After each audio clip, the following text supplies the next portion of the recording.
Na tom Myslivečkově osudu a kariéře je fascinující i to, že on díky svému talentu a asi i díky té své společenské povaze a vlastně jako snaze se prosadit, tak se seznámil s velkým množstvím vlivných a mocných lidí, včetně šlechty a příslušníků královských rodin. A jak ta jeho kariéra postupovala, tak měl vlastně možnost setkat se hned se 3 syny císařovny Marie Terezie. Takže si myslím, že skrze Myslivečka potom můžeme jinak vnímat i tyhle historické osobnosti, nejenom jako panovníky, kteří vydávali dekrety a uzavírali aliance, ale vlastně jako lidi, kteří chodili do opery, kteří měli rádi umění, kteří se bavili tímto způsobem.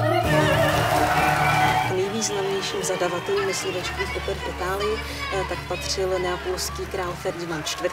Bylo tehdy zvykem, že když se slavily královské narozeniny a svátky, tak se tyto příležitosti slavily novou operou a v několika případech to byly právě Myslivečkovy opery.